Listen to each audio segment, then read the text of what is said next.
Thank you, Colonel Qureshi, Wing Commander Singh. I have just a few points to share in addition. कल रात की पाकिस्तानी सेना की कायरतापूर्ण गतिविधियों से आपको कर्नल कुरैशी और विंग कमांडर सिंह ने पहले ही अवगत करा दिया है. These provocative and escalatory actions that were taken by Pakistan last night were targeted at Indian cities and civilian infrastructure, in addition to some military targets. The Indian armed forces responded proportionately, adequately and responsibly. ये जो हमले हुए कल रात को भारतीय सैन्य इकाइयों ने पर्याप्त रूप से और एक जिम्मेदाराना रुख अपनाते हुए इन हरकतों का उत्तर दिया. What I want to underline is that the official and blatantly farcical denial of these attacks that Pakistan carried out by the Pakistani state machinery is yet another example of their duplicity and the new depths that they are plumbing in their quest for disinformation. The other point in the same vein is Pakistani claims that they did not target or attack any religious places. You would recall that yesterday I shared with you an incident related to the attack on a Gurdwara in Punch. Instead of owning up to these attacks, Pakistan made the preposterous and outrageous claim that it was the Indian armed forces and the Indian Air Force that was targeting cities like Amritsar and trying to put the blame on Pakistan. This is nothing but a desperate attempt by Pakistan to disown its acts of aggression, but it is also true to type in its effort to deceive and mislead the world. It will not succeed. The Gurdwara in Punch in particular was attacked by Pakistan, and some local members of the Sikh community, including a Ragi of the Gurdwara, lost their lives in this incident, as I shared yesterday. TV पर आप इस हमले के चित्र देख सकते हैं. In addition, that we would attack our own cities is the kind of deranged fantasy that only the Pakistani state can come up with. Perhaps they do it because they are well versed in such action, as their history would show. The last point I wanted to make this evening is again this disinformation that is coming from Pakistan about India targeting the Nankana Sahib Gurdwara through a drone attack. This is again yet another blatant lie and part of Pakistan's disinformation campaign. As we saw in the Pahalgam attack, Pakistan is again trying desperately to impart a communal hue to the situation with an intention to create discord. Again, we are not surprised. India's steadfast unity in itself is a challenge to Pakistan. Let me stop there. I have time only for a few questions and be happy to try and answer them. First, I call Siddharth. Siddharth, please. Hi, sir. I'm Siddharth from Beyond. So this is Siddharth. Right, please. Yes. Hi, sir. I'm Siddharth from CNN News 18. Sir, I only want to know from you the status of Kartarpur corridor. Is it open or not? You can. I think you're all aware of the situation along the entire India-Pakistan border and the areas around the line of control. In view of the existing security scenario, the services of the Kartarpur Sahib corridor have been suspended till further directions. We'll update you as and when there is a change in the situation.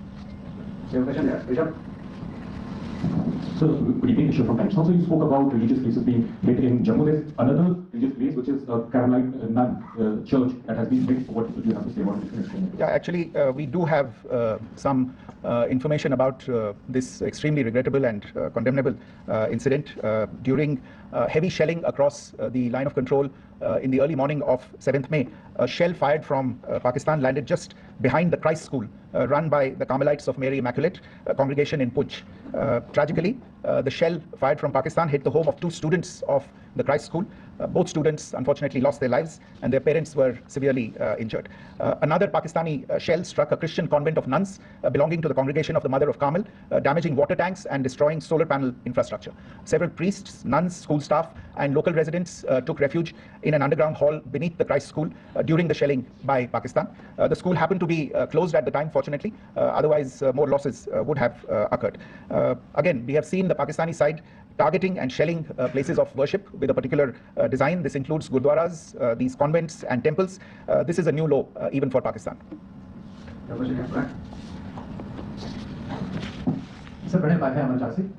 Sir, कल आपने इसी podium से पाकिस्तान के IMF bailout को लेकर और Indus water treaty को लेकर जो टिप्पणी की थी, उसकी पाकिस्तान में काफी तीखी प्रतिक्रिया भी आई और उसके बाद हमने देखा कि पाकिस्तान की तरफ से किस तरीके से लेह से लेकर भुज तक पूरी बॉर्डर के ऊपर जो इन्वेजन था वो किया गया. मौजूदा सिचुएशन के अंदर पाकिस्तान के बेलआउट पैकेज को लेकर और पाकिस्तान के अटेम्प्ट्स को लेकर आपका क्या असेसमेंट है? और दूसरा ये भी जानना चाहेंगे कि पाकिस्तान की तरफ से ये जो अटेम्प्ट किया गया था उसका भारत ने अभी तक उस तरीके का कोई जवाब नहीं दिया गया है, तो क्या भारत इसका जवाब देगा जो कार्रवाई हुई है बीते 24 घंटों में? देखिए प्रणय, जहाँ तक इंडस वाटर्स ट्रीटी का सवाल है, मैंने कल विस्तार से उसके बारे में इसकी चर्चा की है. Indus waters treaty is in abeyance and as such I have nothing further to add to the decision that was announced by the cabinet committee on security.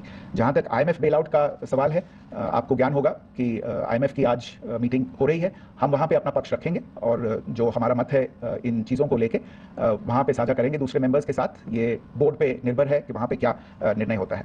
और जहाँ तक जो कार्यवाही हुई है उसका जवाब देने का जो आपने जो प्रश्न उठाया है, जो आज ब्रीफिंग हुई है, जो आपको सूचना मिली है, मैंने भी कहा है कि जो आज सवेरे तड़के सवेरे जो गतिविधियां हुई, भारत ने उनका एक जिम्मेदारानापूर्ण तरीके से और एक पर्याप्त तरीके से उसका जवाब दे दिया है.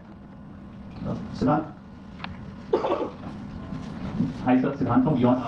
Sir, the External Affairs Minister has spoken to many of his counterparts around the world. Yesterday he spoke to the US Secretary of State Marco Rubio. So what were the key areas of conversations during that call?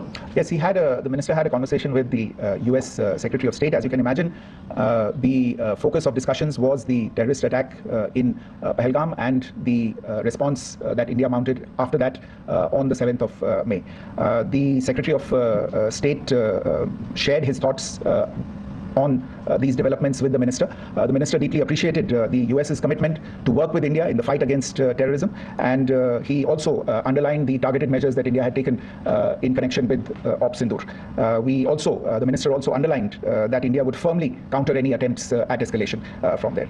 But in follow-up to that, as you are aware, there have been a number of other conversations. The minister had a conversation with the UK Foreign Secretary, David Lammy, today. There too, the discussion centered around countering terrorism, for which there must be zero tolerance. And I understand just a short while ago, the External Affairs Minister has also spoken to the Foreign Minister of Norway, Espen Barth Eide, which was also focused on recent developments stemming from the terrorist act in Pahalgam.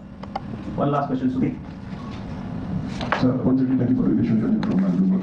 Once again, India had struck Bahawalpur the other day, which is also connected with the murder of one of our journalists, Daniel Pearl. If you could give us an understanding of what exactly are the reports that you're getting. You're right. Bahawalpur is the headquarters of the Jaish-e-Mohammed terrorist group that is proscribed by the United Nations. Its leader, Maulana Masood Azhar, is a proscribed individual.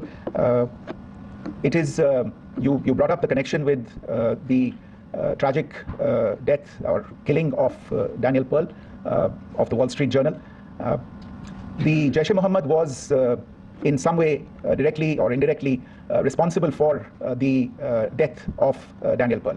But the real connection is through Ahmed Omar Saeed Sheikh, the British Pakistani jihadi who was held in India but was finally released in 2000, and he was the person who lured Daniel Pearl to his eventually leading to his murder. So these are all obviously connected figures, connected individuals, connected institutions, and the attack on Bahawalpur, on that facility of the Jaish-e-Mohammed in Bahawalpur is, I would imagine, a fitting part of this unfortunate incident.